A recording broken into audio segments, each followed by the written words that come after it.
दोस्तों, हलवाई की दुकान पर बैठे हुए एक शख्स की मोबाइल की घंटी बजती है। जो दुकानदार मालिक होता है, उसी दुकानदार की फ़ोन की घंटी बजती है।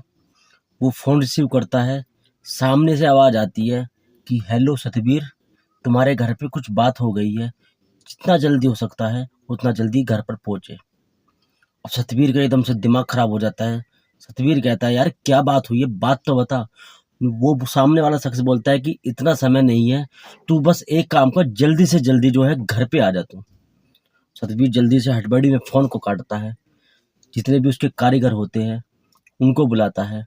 उनमें से एक कारीगर को अपने फ़ोन का जो पैसे का जो गल्ला होता है, उसके पास में बैठा देता है और बोलता है, तेरी ज़िम्मेदारी बस यहाँ पे पैसे को काटने की है।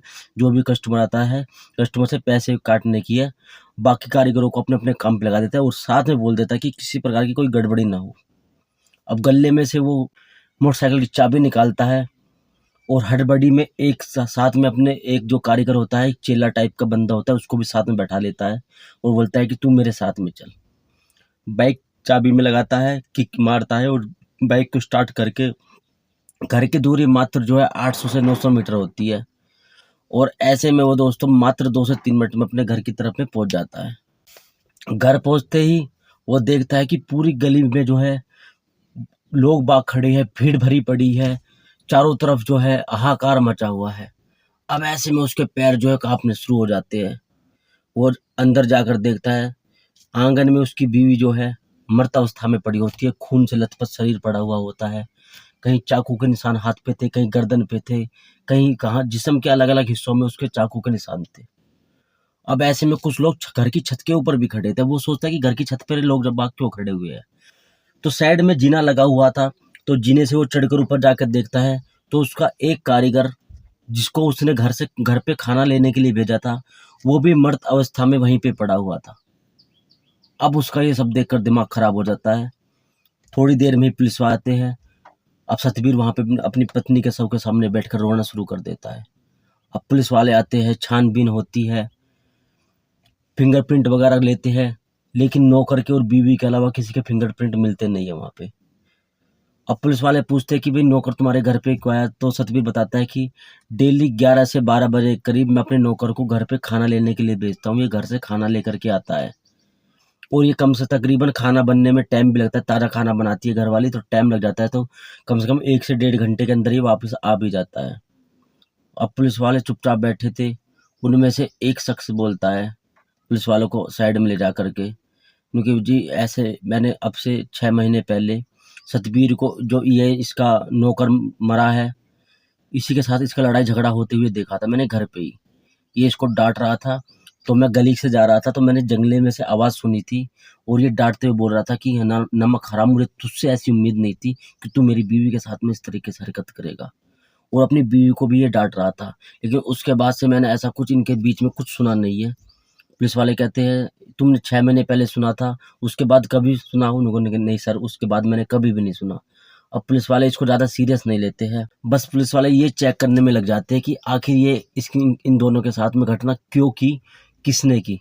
अब काफ़ी प्रयास करने के बावजूद भी पुलिस वालों को कोई भी क्लू नहीं मिलता है। डेड बॉडी को उठाया जाता है, एम्बुलेंस में डाला जाता है पोस्टमार्टम के लिए।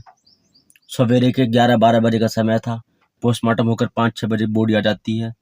अंतिम संस्कार कर दिया जाता है। जो नौकर था वो किसी कहीं बाहर का था, तो उसको परिवारजन आ नहीं पाए थे, तो परिवारजनों ने बोला कि तुम अंतिम संस्कार करा दो इसका, हम आ जाएँगे बाद में। तो वे ऐसे में अंतिम संस्कार भी उसका करा देते हैं। अब दोनों बॉडियों का अंतिम संस्कार हो चुका था, लेकिन केस अभी ज्यों का त्यों था। पता नहीं चल रहा था कि आखिर ये घटना किसने की है। पुलिस लगा अब सतबीर भी 6 से 7 दिन बाद अपनी दुकान पे आना-जाना उसने शुरू कर दिया था। अब पुलिस का भी आना-जाना घर पे था, कभी उसकी सतबीर की दुकान पे आते थे, कभी कुछ पूछते, लेकिन उनके हाथ में कोई ठोस सबूत नहीं मिल रहा था। तो एक दिन की बात है दोस्तों, पुलिस वाले जब सतबीर के घर पर आते हैं, तो सतबीर अपनी दुकान पे होता है, तो बारीकी से वो निरीक्षण कर रहे होते हैं, तभी उनके पास में एक बुढ़िया आकर ठहरती है और बुढ़िया कहती है, बेटा कुछ सुराग लगाओ, इन दोनों लोगों का, ये मरे थे। तो पुलिस वाले कहते हैं, दादी अम्मा तुम यहाँ से जाओ, हम अपनी जाँच पड़ताल कर रहे हैं, बाकी अभी उनका कुछ पता नहीं चला है।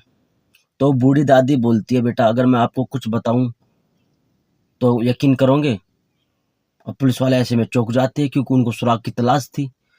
तो वो बोलता है कि हाँ माँ, दादी अम्मा बताओ क्या बात है ऐसा? मैंने कहा बेटा, जिस दिन ये घटना घटी थी ना, उस दिन मैंने सतवीर को अपने घर से भागते हुए देखा था। बाइक उसने कम से कम 30 मीटर आगे खड़ी कर रखी थी। घर में से हड़बड़ी में आ रहा था, तो ऐसा लग रहा था किसी जल्दबाजी में जा रहा है ये। घटना घटने से पहले की बात बता रही हूँ बेटा आपको। और वो जल्दी से मोटरसाइकिल को स्टार्ट करता है और सीधा अपनी दुकान पे लग जाता है। उसके बाद घंटे, डेढ़ घंटे बाद ये सब पता चलता है, तो पुलिस वालों का कान खड़े हो जाते हैं। वो अपने आला अधिकारियों को इस बारे में बताते हैं कि एक बूढ़ी अम्मा है, उसने ऐसे बताया था। और एक गांव के ही शख्स ने मौके वारदात वाले दिन भी ऐसा ही बताया था कि नौकर से सतवीर लड़ रहा था उसकी बीवी के साथ में, उसके कुछ अवैध संबंधों के कारण। अब दोस्तों, ऐसे में आला अधिकारियों के पास में कुछ ठोस सबूत नहीं थे। उनके पास अब लास्ट ऑप्शन बचता है कि दुकान से सतवीर को उठाया जाए और सीधा रिमांड रूम में ले जाकर इसे सख्ती से पूछताछ की जाए, क्योंकि सतवीर की कॉल रिकॉर्डिंग वगैरह सब कुछ देख लिया था, कुछ भी सुराग नहीं था। सतवीर की पत्नी मोबाइल वगैरह कुछ चलाती नहीं थी, अनपढ़ थी, देहाती, गांव का मामला ऐसे था। लेकिन सतवीर का जो काम था वो काफी अच्छा चल रहा था, इसलिए उसने 7-8 नौकर रखे हुए थे। उसकी समोसे की, लड्डू की, घेवर की और दुनिया प्रकार के जो खाने पीने के सामान होते हैं, उनकी दुकान थी। और पूरे क्षेत्र में सतवीर की दुकान का नाम था। तो ऐसे में दोस्तों, पुलिस वाले उसको शुरू में उठाते नहीं आसानी से, क्योंकि सतवीर काफ़ी प्रतिष्ठित व्यापारी था। लेकिन जब उनको पुलिस वालों को कुछ सुराग नहीं मिलता है, बस 2-3 लोगों ने जो बताया था कि सतवीर पे शक जा रहा था, उसी के आधार पर सतवीर को उसके दुकान पे से उठाया जाता है और उसको सीधा रिमांड रूम में ले जाया जाता है।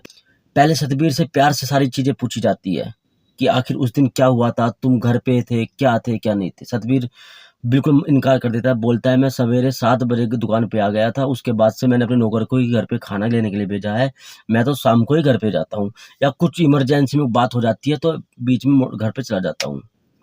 अब पुलिस वाले समझ जाते हैं कि ये आसानी से बताएगा नहीं, तो पुलिस वाले इसको अंदर लेके जाते हैं और अपने हवलदार को इशारा कर देते हैं कि कर दो कार्रवाई।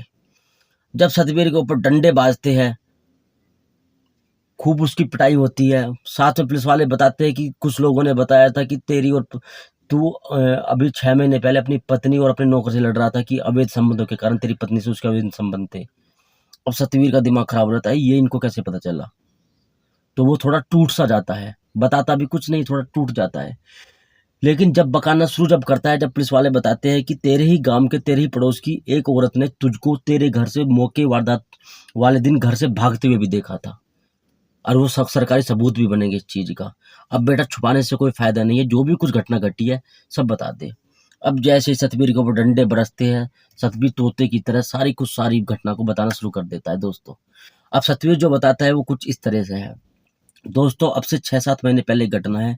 सतवीर घर पे खाना खाने के लिए अपने नौकर को भेजता है कि जी खाना लेकर आ जा, और वो नौकर जो कम से कम घंटे से 1.5 घंटे लगा देता है। ऐसे में सतवीर का दिमाग खराब होता है। सतवीर अपनी बाइक को उठाता है, क्योंकि फ़ोन नौकर के पास में था नहीं, बीवी के पास में भी फ़ोन नहीं था। अब उसके पास घर पे जाने के अलावा कोई और चारा नहीं था, तो वो सीधा अपने घर पे जाता है, बाइक बंद करता है और घर का मेन जो दरवाज़ा वो खुला हुआ था। वो दरवाजे के अंदर ऐसे खोल के अंदर एंट्री करता है, तो मेन कमरे में से, बेडरूम में से उसका नौकर, उसकी पत्नी अस्त-व्यस्त हालत में अपने आप को ठीक करते हुए बाहर निकलते हैं। अब ऐसे में सतवीर का दिमाग खराब हो जाता है। सतवीर उनको धमकाना शुरू कर देता है, लड़ना शुरू कर देता है। पत्नी बोलती है ऐसा कुछ नहीं है, लेकिन देखने से साफ पता चल रहा था कि कुछ ना कुछ यहाँ पे हुआ है। अब सतवीर का दिमाग खराब हो जाता है, वो दुकान पे जाता है, खाना-वाना तो उसने जैसे भी खाना था खा लिया था। अब दोस्तों, वो 5 से 7 दिन पीछे दोबारा ऐसे ही एक दिन अपने नौकर को खाना लेने के लिए भेजता है, जानबूझकर खाना लेने के लिए भेजता है, और साथ में ही 15 से 20 मिनट के पीछे ही वो अपने घर के पीछे बाइक को आराम से खड़ी कर देता है, और 15-20 मिनट का वेट करने के बाद वो इस तरह से अंदर एंट्री करता है। तो सेम टू सेम वही घटना दोबारा घटती है। अब की बार भी नौकर और उसकी पत्नी अपने संबंध स्थापित कर रहे थे। दोस्तों, सतवीर का पारा हाई हो जाता है। अब वो नौकर को और बीवी को रास्ते से हटाने की कोशिश करना शुरू कर देता है। अब दोस्तों, ऐसे में जो क्या था, उसको मौके की तलाश थी कि कब ऐसा मौका मिले कि मैं इन दोनों की हत्या कर दूं। काफ़ी तलाश करने के बावजूद वो तय करता है कि गांव में एक कथा हो रही थी, सारे के सारे लोग बावजूद उस कथा में इकट्ठा हो रहे थे। तो ऐसे में वो नौकर को भेजता है। अब दोस्तों, नौकर को भेजने के बाद वो पीछे से खुद भी आ जाता है। नौकर बोलता है कि मालिक, आप कैसे आप घर पे कैसे आ गए? नुकरा यार, मुझे एक काम याद आ गया था, इस वजह से मैं आया था। नौकर और पत्नी दोनों इस घटना से अनभिज्ञ थे कि तुम्हारे साथ में क्या होने वाला है। नौकर को बोलता है, जा तू एक काम कर, रसोई में से ठंडा सा पानी लेकर के आ। वो अंदर जाता है, वो ठंडा पानी लेकर के आता है। सतबीर की जेब में लगा हुआ था जो वो दुकान पे फल सब्जियां काटता है, वो वाला चाकू। वो एक ही झटके में, जैसे ही उसका नौकर घूमता है उसकी तरफ पीट करके, उसकी एक ही झटके में उसकी गले को रेत देता है और वो वहीं छटपटाकर मछली की तरह बिलबिलाना शुरू कर देता है। फिर वो अपनी पत्नी को बुलाता है, कमरे के अंदर आ। पत्नी आती है, नौकर को लथपथ खून में देखकर वो वहीं बेहोश हो जाती है। अब सतबीर का काम और आसान हो जाता है। वो सतबीर इसलिए ही बुलाता है कि उसको पता था कि एक लेडीज है और खून को देखकर वो पहले ही होपलेस हो जाएगी, तो ज़्यादा विरोध नहीं करेगी। अब ऐसे हालात में सतबीर वही चाकू निकालता है, उसकी भी गर्दन पे फेर देता है और घर की तिजोरी को खोल देता है लूट दिखाने के लिए। वहाँ पे सारे के सारे सामान को अस्त-व्यस्त कर देता है और वहाँ से मात्र 10 मिनट के अंदर ही अंदर वो बाहर निकल के आता है, लेकिन उसको वो जो बूढ़ी औरत होती है वो देख लेती है। तो दोस्तों, इसकी इस तरीके से सारी की सारी पोल पट्टी खुल जाती है। बाद में पुलिस वाले आते हैं, भीड़-भाड़ आती है, उसके ऊपर डंडे टूटते हैं। फिर वो सारी की सारी स्टोरी इस तरीके से बता देता है। वो सोचता है कि ऐसे बता दूँगा, चोर कोई लूट-पाट करने की योजना से चोर आए होंगे, उन दोनों ने इनको दोनों को मार दिया और मैं भी बच जाऊँगा। तो दोस्तों, ये स्टोरी बस इतनी सी। कैसी आपको ये स्टोरी लगी कमेंट बॉक्स में ज़रूर बताना। और डेली शाम को 5 बजे हम इस चैनल पर ऐसी ही मज़ेदार सच्ची घटना पर आधारित कहानियों को अपलोड करते रहते हैं। तो आप इस चैनल को सब्सक्राइब भी कर देना, वीडियो को लाइक कर देना, कमेंट बॉक्स में बताना कि स्टोरी आपको कैसी लगी।